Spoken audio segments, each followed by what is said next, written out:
Salam የዩቲዩብ ተከታታዮቻችን today what I'm going to show you how hackers hack a bank account or other stuff that are related within your sensitive informations. Today I'm in my website እና ባለፈው እንደነገርኳችሁ ዌብሳይትን ቼክ እንድታደርጉት የተለያዩ ኮርሶች አፕዴቶች አሉ እኔም የመረጥኳቸውን አሪፍ ብላችሁን ለሶፍትዌር ኢንጂነሪንግ either for the computer science and also for cyber security stuffs ምንም የሚቸገር ነገር የለም ስለዚህ ኮዲንግ ቲፕሶች አሉ ኮርሶች አሉ let me show you the courses እነዚህ ባጭር ስለ ፕሮግራሚንግ ቲፕስ how to make money by coding how to grow your skill ባለፈው እንዳሳየኋችሁ all these stuffs አሉ ስለዚህ ዛሬ ማሳያችሁ how hackers hack your bank account በሚለው በአዲስ ርዕስ ነው it is not that much hard but hackers የሚወስዱት ስቴፖች እና how you can protect yourself from these malicious attacks and also other stuff እንነጋገራለን ማለት ነው today ይሄን ያህል እንትን የሚል አይደለም የተለያዩ ኮርሶች አሉ ገብታችሁ ማየት ትችላላችሁ ማለት ነው ስለዚህ let's get started with it ስለዚህ how hackers hack your bank account the 5 methods hacker used to break into your bank account ስለዚህ forget it 5 meters there are a lot of meters but the 5 most meters የሚለውን ለማሳየት ነው ማለት ነው the risk to your bank account from the hacker is real here you are way hackers can gain access to your saving and also clear you out it's these all steps what the hacker will going to do make እንዳለ አካውንት ምናርጋል to be full access on the hacker to be on the full access within the hacker ስለዚህ the first one is what we call it the mobile banking trojans if you are not familiar with a trojans are essentially the malwares that it is just like any malwares that misleads within a true intention when we say this they are just a malicious code or a software that seems like legitimate but they can fully control your computer servers network or other stuff so the trojans are just like any type of the malware that looks legal legal ናቸው but they are not legal the actual clone of the legal ናቸው ማለት ነው they are not illegal by itself so this day you can manage all your finance from the smartphone yeah it's obvious በአብዛኛው ሞባይል ባንኪንግ የሚጠቅም ሞባይል ባንኪንግ ማኔጅ ያደርጋል but this mobile banking involves a sensitive information like password pin username and other stuff usually banks will supply an official app from which you can log in and check your account this is where the hackers going to use this is the bank will supply an official app from which you can log in እንደዚህ ስንል unofficial like ንግድ ባንክ ሆነ ንግድ ባንክ official app አለው it is obvious የተለያዩ official app but what the hackers are going to do they will going to build the actual official app clone ማለትም እሱን የሚመስል የሚያደርጋሉ clone ይሰራሉ then after just building that clone they will going to distribute that clone over all it may be on the play store it may be on the other stuff ሊሆን ይችላል it may be on the third party site ሊሆን ይችላሉ መጠንቀቅ አለባችሁ እነዛን ካስራጩ በኋላ if you just go download it and also if you just put all of your sensitive information like login details usernames and also password it will going to redirect to the hacker or to the malware author redirect ይሆናል ማለት ነው all of these sensitive information ማለት ነው ስለዚህ while convenience this has become a key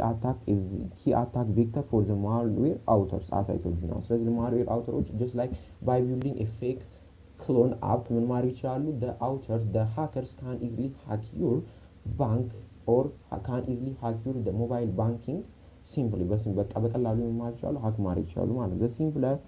means the attack is by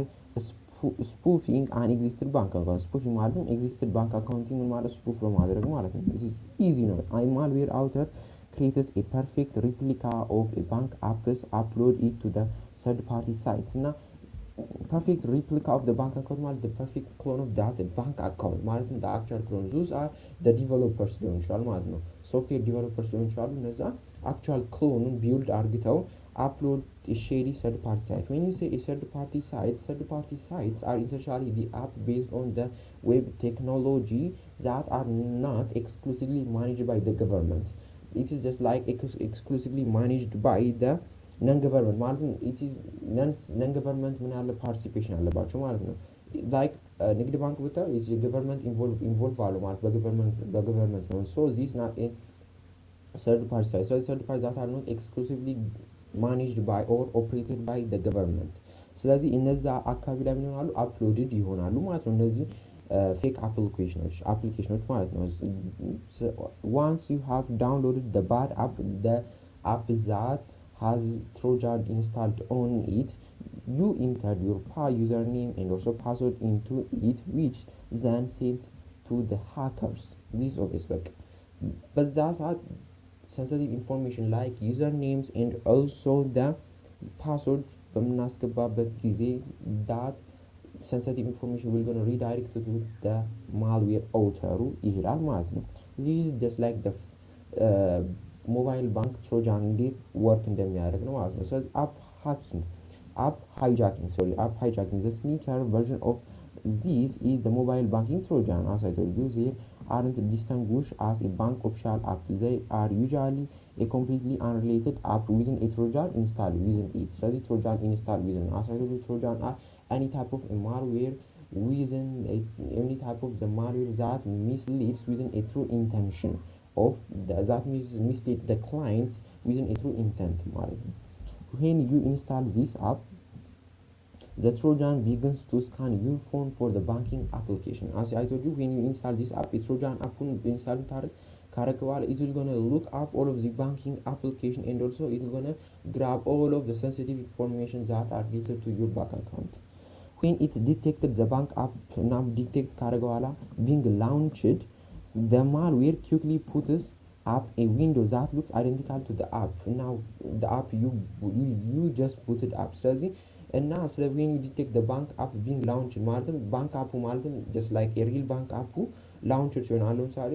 commercial bank አለን commercial bank application አለ እኔ ሰራሁት let me say እኔ ሰራሁት clone አለ bank account ስለዚህ when the user explicitly go launch the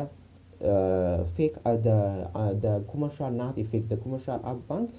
the malware ማለትም that the trojan app the trojan installed app will gonna automatically ምን ይሆናል launched ይሆንና within the fake window that is are basically the same within the actual ምንድነው the actual application the actual banking application መስል ምን ያደርጋል launched or pop-up ይሆናል ማለት ነው if this is done smoothly enough the user won't notice ምንም ኖቲስ አያደርግም ማለት ነው ስለዚህ smoothly enough ከሆነ ማለት ቀስታ በተረጋጋ ሁኔታ ማለትም this በቃ if the hackers is expert ከሆነ ማለትም ክሎኑን በደንብ ኤክስፐርት ሆኖ ክሎኑን በደንብ ከሰራው ምንም ዩዘሩ ኖቲስ አያደርግም ማለት ነው and will enter their details into the fake login page እና the fake login page ምን ያደርጋሉ enter sensitive information ናቸውን and other stuff ምን ያደርጋሉ login ያደርጋሉ these details are then uploaded to the malware author these details ምን ይሆናሉ uploaded to the malware authors ምን ያደርጋሉ uploaded ይሆናሉ ማለት ነው አውተሩ ጋር ምን ይሆናል ይሄዳል ማለት ነው typically these trojans also needs an SMS verification code to complete the hack and SMS verification it is all what in the verification commercial bank ማለው and other stuff እነዚህ ምን ያደርጋሉ SMS verification to make it more real ለማድረግ ማለት ነው to do this they will often ask for SMS read privilege during installs SMS ማለትም permission as a permission when you just install a new application it's going to ask you for the permission it may be for storage permission it may be for the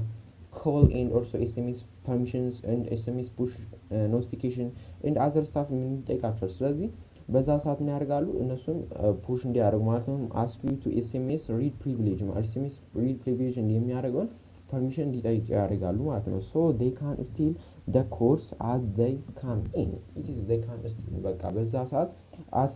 as you enable the SMS read privilege they have a full access to read and also to save or in order to upload ማለት ወደ malware author ምን ለማድረግ upload ለማድረግ full access አላቸው ማለት ነው ስለዚህ እነዚህ ነገር እንዴት how you can defend yourselves when downloading the app from the app store or don't as I the app store ማለት trusted application app store ራሱ ምን አለው App Store ሊሆን ይችላል also ወይም Google Play Store ሊሆን ይችላል and other application get store የሚሆንባቸው third party ሳይቶች ሊሆን ይችላሉ they are a trusted third party ሳይቶች but you should have to protect yourself for the third party site that you're going to provide a Trojan installed app የሚያደርጉ አሉ ማለት ነው እነዚህ ከነዛ ምን ማድረግ አለብን መጠበቅ አለብን ማለት keep an eye on the amount of the download it has ማለትም the App Store ማለትም or the Google Play Store will going to track the how many people download this app የሚለውን ምን ያደርጋሉ ያሳያሉ and also the rating and also the review ያሳያሉ ማለት ነው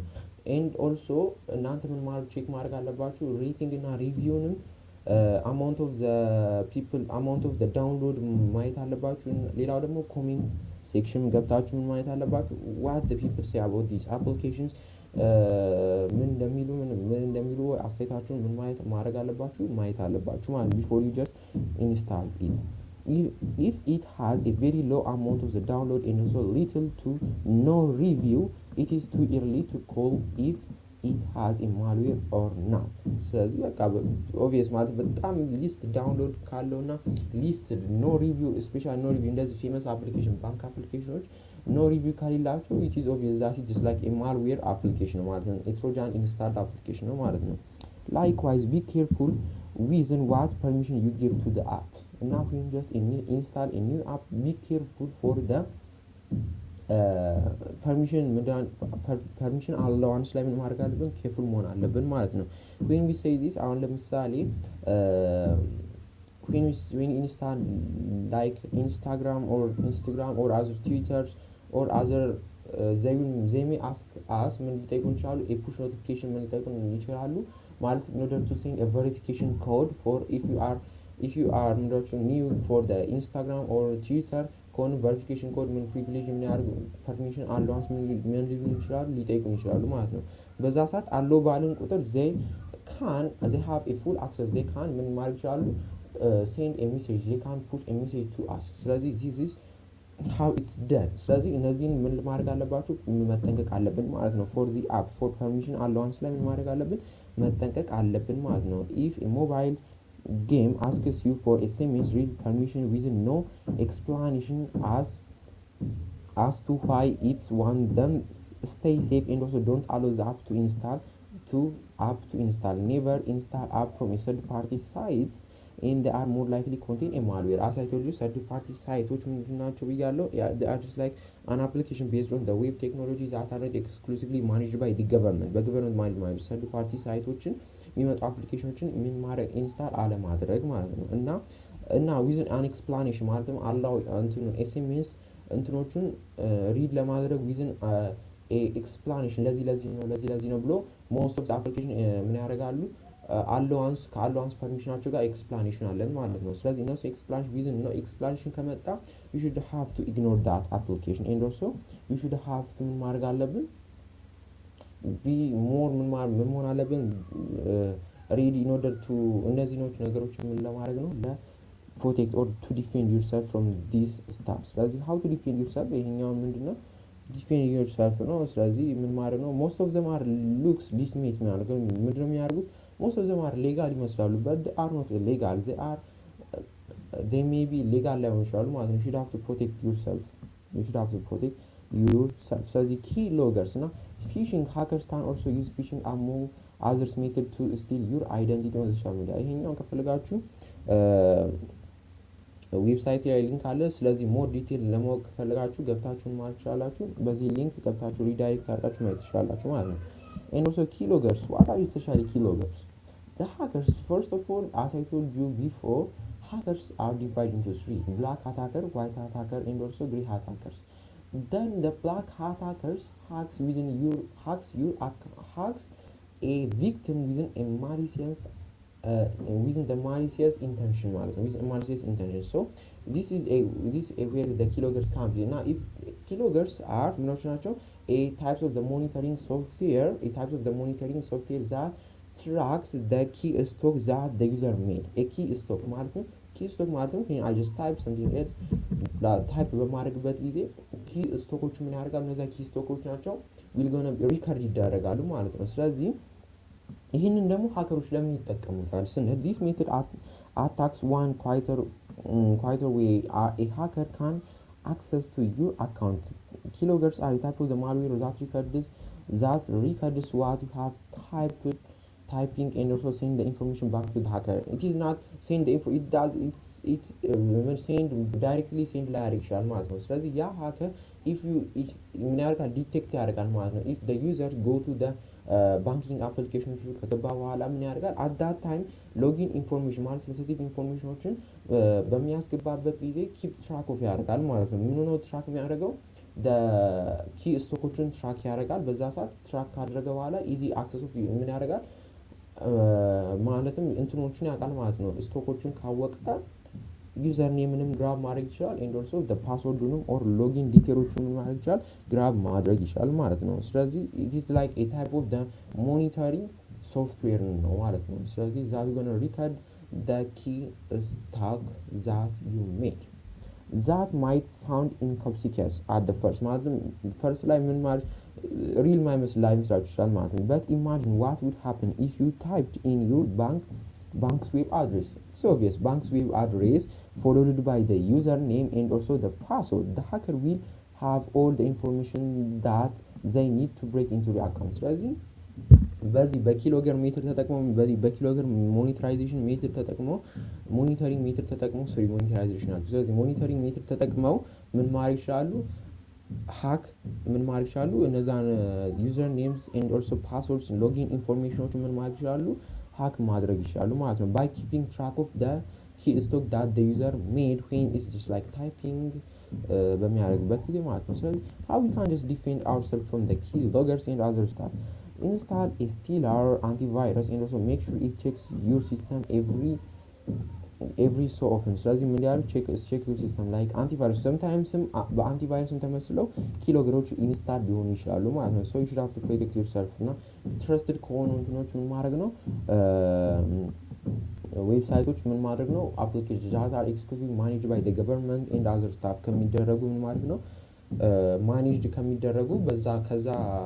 እንትኖች ማውረድ ነው ማለት ነው a good antivirus will sniff out a keylogger ምን sniff out ምን ያደርጋል ኪሎገሮችን ምን ያደርጋል get rid of a keyloggers and erase it before it can do damage ከማድረጉ በፊት ምን ያደርጋል erase off ያደርጋል ማለት ነው ሁሉንም ነገር ማለት ነው erase off ያደርጋል if your bank account has two-factor authentication ይሄ most probably ልታውቁት ትችላላችሁ if you are social media user most of the social media application has a two-factor authentication like Telegram Instagram, Facebook, Twitter, and other stuff. They will gonna ask you for two-factor authentication. Means when you just log in to the account, ማለትም ወደ አካውንት በምትገባበት ጊዜ እንትን hack ብትደረግም ምን ያደርጋል hack ብትደረግም if you just put a two-factor authentication እና በዛ ሰዓት two-factor authentication it may be password ሊሆን ይችላል ኮድ ሊሆን ይችላል ከዛ ከገባ በኋላ እንደገና two-factor authentication ላይ ምን ይጠይቃል ስፔሲፊክ ምን ባደረግ ነው በስፔሲፊክ በሰጠነው እንትን ምን ያደርገናል አሁን ለምሳሌ enter my name or enter your code enter another code ማለትም ከዛ በተጨማሪ ኮድ ምን አስገባ ብለን as a two-factor authentication ምን ልናደርግ እንችላለን put ልናደርግ እንችላለን ወይም other but push SMS every time like Facebook if you just enable a two-factor authentication ምን ያደርጋል ሎጊን ካረክ በኋላ it will gonna ask you for the password ማለትም for the password that will gonna send for you ማለትም በፌስቡክ ምን የሚያደርግልህ ሴንድ የሚያደርግልህ ፓስወርድ ይጠይቃል ማለት ነው ስለዚህ it is just like a best approach to protect yourself from the this damage ስለዚህ two-factor authentication inside of the banking applicationዎችን ማብራት enable ማድረግ አለባችሁ in order to protect yourself from this damage this make the keylogger far less effective ያደርጋል ማለት ነው as the hackers won't be able to replicate the authentication code even if you get your login details ስለዚህ ምን ያደርጋል it's you are just putting the another burden to it ስለዚህ ለሀከሩ ምን ሌላ ተጨማሪ ስራ ምን ያደርግለት ነው put ያስቀምጥለት ነው ማለት ነው hack ለማድረግ ማለት ነው the next thing what we call it the man in the middle attack at the name indicates that the man there is a bridge between the victims and also the hackers sometimes hacker will target the communication between you and also the bank side ስለዚህ the victims ስለዚህ አንተና በባንክ ሳይት in order to get your details ስለዚህ በማን ብሪጅ ውስጥ ይገባሉ በቪክቲምስ እና በማን ብሪጅ ውስጥ ይገባሉ hacker author ማለትም በauthor malware author ምን ዌብሳይት ላይ ይገባሉ ማለት ነው ስለዚህ as bank ዌብሳይት ያለው it is like actual clone of ምንድነው the actual clone of the bank site it's not the actual bank site bank's web application or website አይደለም ማለት ነው just like the malware clone site ነው ማለት ነው ስለዚህ these attacks are called the man middle attack if you just want to know the man middle attack go to these links and it's going to redirect to the full information ማለት ይችላልችሁ ማግኘት ይችላልችሁ ማለት ነው and the name says it all በቃ ሙሉ ስሙ ራሱ ምን ያርኩ basic description ነው ማለት ነው it is when the hacker intercept a communication between you and also the legitimate service that legitimate service is man ነው the bank website as I told you malwares are ምኖች ናቸው just trojans ምንድናቸው trojans are ምኖች ናቸው are the malware ምኖች ናቸው trojans are ምኖች ናቸው the malware that mislead the user within a true intention ማለትም within us by making us a legitimate service በማድረግ ምን ያደርጋሉ የመሸወድ አብሊቲ አላቸው ማለት ነው more oftenly ምን ስል ነበር malware ስል ነበር malwares are ምኖች ናቸው they are a software that is like a software that are intentionally designed to damage the computer ሊሆን ይችላል a server ሊሆን ይችላል client ሊሆን ይችላል and also the network ሊሆን ይችላል እነዚህ ሁሉ ዳሜጅ የሚያደርጉ ከሆነ እነዛ ምን ተብሎ ይጠራሉ malwares ተብሎ ይጠራሉ ማለት ነው because trojans also one of the malwares most people often it as a virus or malwares or something like a software a malicious code and also a software ብሎ ሊያደርጉ ይችላል it doesn't matter but the only purpose is the Trojan can damage your computers, servers, the client and also the others network stuff. ስለዚህ እነዛን የሚያደርጉ ከሆነ malwares ምን ማለት ይችላል ማካተት እንችላለን ማለት ነው usually an MITM attacks involves a monitoring and insecure server and also analyzing the data that passes through when you send a login details over this network the hacker sniff out your details and also steal them ስለዚህ እነዚህ የሚያርግበት በምንድነው sometimes however the hackers will use a DNS cache poisonings what does my DNS cache DNS by itself DNS means a domain naming system ማለት ነው domain names if you are familiar with I don't know but website development ላይ DNS ልታውቁት ትችላላችሁ but I don't ወደዛ ውስጥ አልገባባችሁ ማለት ነው ስለዚህ domain name system are domain name systems they are the conventional way of naming your service ማለት ነው but when it comes within domain name cache are the temporary storage ናቸው they are just like a temporary storage of your data from the previous DNS lookup on your machines OS or web browser ስለዚህ ምን ማለት ነው DNS አሁን ለምሳሌ if I just that can keep track of the web browser በሄድኩበት web browser ላይ ምን track የሚያደርግ if you are familiar with ኩኪዎች ማለትም ዌብሳይት የምትገቡ ኢታሊ ኩኪ just like that ማየት ትችላላችሁ ማለት ካቺ ማለት it is like the temporary storage of the files data አሁን ለምሳሌ አንድ ኢንፎርሜሽን አሁን ለምሳሌ ባንክ ሳይት ላይ ገብቼ ምን ያደርጋል DNS ባንክ ሳይት ላይ ገብቼ ሎጊን አድርጌ ትራንዛክሽን ከፈጸምኩ በኋላ ምንድነው DNS ካች ምንድነው የቴምፖራሪ ስቶሬጅ ኦፍ እነዚህ ሁሉ DNS from the previous lookup እነዚህ ሁሉ ያደርኳቸውን transaction እነዛ they will going to be tracked off and also they will going to put in the temporary form of the data ላይ ምን ይሆናሉ storage ላይ ምን ይሆናሉ ይቀመጣሉ ማለት ነው ስለዚህ the hacker will going to use the poisoning ማለትም ዳሜጅ ያደርጋል ማለት ነው እነዚህን ካቾች ምን ያደርጋሉ easily ምን ማድረግ ይችላሉ እነዚህን poisoning attack ማለትም ስኪል በመጠቀም ምን ያደርጋሉ to change what the site you visit when you enter a URL ማለት ነው እነዚህን በመጠቀም to change what the site you visit when you enter the URL a poison DNS cache means that the as I told you poison cache ማለት ነው redirect ያደርጋቸዋል ወደ ሌላ browser ማለት ነው the actual not the real browser the actual clone of the browser ማለት ነው will instead go to the clone site owned by the hacker ማለት ነው the clone site will look identical essentially identical ነው እንደቀደም እንዳልኳችሁ to the real thing if you are not careful you will end up giving the fake site your login detailsችን ለፌክ ሳይታችን ምን በመስጠት ምን እናደርጋለን ልንሰጥ እንችላለን or ባል easily hack ልንደረግ እንችላለን ማለት ነው so how we can just defend ourselves from these stuff ስለዚህ እንዴት እንትን እንችላለን ማለት there is something what we call HTTP and also HTTPS የሚባል ነገር አለ what is HTTP ልትሉ እንችላላችሁ HTTP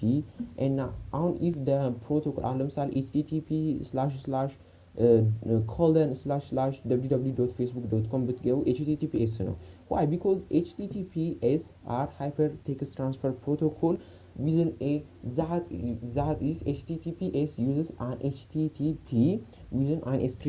inscription of the ምንና ምን ይጠቀማል SSL እና TLS ይጠቀማል ማለት ነው when we say SSL it means a secure socket layer and also transport layer security እነዚህ ምን ይጠቀማል inscription ይጠቀማል ማለት ነው when we say inscription are basically the process of in cryptography world inscriptions are the process of ምን ማድረግ ነው the process of encoding the information when we say encoding we are just creating a message for the transmission between the objects ስለዚህ it is just like ከዛ ወጣ ብለን ስለ just like the process of the converting the actual plain text into the cipher text ስለዚህ only a trusted scientist can decipher it ማለትም can deliver it back ማለትም decipher it back ማለትም the actual cipher textን ምን ማለት ይችላል ወደ ምን ማቀየር ይችላል ወደ actual plain text only the authorized ሳይቶች ማለት ነው ስለዚህ ወደ cipher text ማለት ነው how you can just convert the actual plain text ወደ cipher text ወደ if you ታይም ካገኘ ወደ ኔክስት ማለትም ወደ ቀጣይ ቪዲዮዎች in the next session ላይ ምን አደርጋለሁ ከቨር ለማድረግ ሞክራለሁ how underneath እንዴት converted እንደሚሆን እንዴት deciphered እንደሚሆን እና እነዚህ ስታፍ እነዚህ እናያለን ማለት ነው ስለዚህ as we progress more and more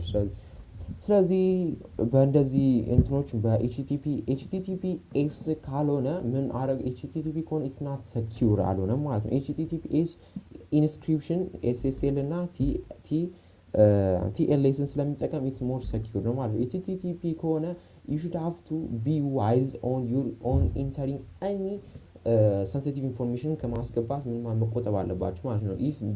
it is HTTP ከሆነ ማለት ነው HTTPS ከሆነ it is secure now you can just do whatever you want so if you want to perform a sensitive activities over the public Wi-Fi network you should have to አሁን ለምሳሌ ሀከሩም ዌክ ፌክ ምን ይፈጥራል ውላን ኔትወርክ መፍጠር አቢሊቲ አለው ማለት ነው ስለዚህ if you are just ውላን ኔትወርክ ከፈጠረ በኋላ if you just connected that Wi-Fi ምን ያደርጋል ይገፋፋል ኮኔክት እንድታደርግ ማለት ነው by making it open በማድረግ ማለት ነው ስለዚህ when you just automatically connect to that Wi-Fi that hacker will gonna automatically authorize your phone ምን ያደርጋል full access of your phone ምን ያደርጋል ያገኛል ማለት ነው ስለዚህ you should have to disable Wi-Fi ምናምን just like public Wi-Fi ዝም ብለን መግባት አይጠበቅብንም ማለት ነው ስለዚህ it may be the weak WLAN Wi-Fi ሊሆን ይችላል ማለት ነው you should have to protect yourself from this damage ስለዚህ fake WLAN Wi-Fi በጣም mostly if you are በምዕራቦቹ ማለትም እንደ አሜሪካ በጣም most hacking የሚካሄዱበት በዚህ way ነው ማለት ነው ስለዚህ so you should have to use the virtual private networks that inscribe your data before computer send it over the network ስለዚህ ምን ያደርጋል inscribe ያደርጋል ማለት ነው ዴታን ማለት ነው before you just send to the network ወደ ኔትወርክ ሴንድ ከመሆኑ ምን ያደርጋል inscribe ያደርጋል ማለት ነው ስለዚህ it is just like a good approach of protecting your data from the malicious attacks if anyone monitoring your connection you will only see unreadable encrypted packets ስለዚህ ምን ሆነ ነው ciphered የሆነ ማለት ነው ስለዚህ only an authorized የሆኑ እንትኖች ናቸው decipher ማድረግ የሚችሉት ማለት ነው picking a VPN can be difficult ማለትም difficult ሊሆን ይችላል ማለት ነው real ላታገኝ ትችላላችሁ but I just want to give you a link over the best VPN service available እዚህ ላይ ምን ታደርጉታላችሁ ሊንክ ትገቡና ቀጥታ ሪዳይሬክት ያደርጋችኋል ወደ ሊንክ ወደ እንትኑ ሊንክ ምን ያደርጋችኋል ሪዳይሬክት ያደርጋችኋል ማለት ስለዚህ this is all the stuff that you should have to know in order to protect yourself from the hackers ምን ማድረግ ፕሮቴክት ለማድረግ ስትፈልጉ እነዚህ ሁሉ ፕሮሲጀሮች ምን ማድረግ አለባችሁ መከተል አለባችሁ ማለት ነው if you enjoyed this video please contribute by like እዚህ ጋር like ገብታችሁ like and also Facebook Twitter Pinterest እና በሌላ ሀሳቦች ምን በማድረግ ነው በእንትን በማድረግ እንድትተባበሩኝ ነው ስለዚህ if you are new for this channel, please like, share, subscribe እንድታደርጉ ጠይቃለሁ. Until in the next video, I'm going to see you in the next video. Bye bye.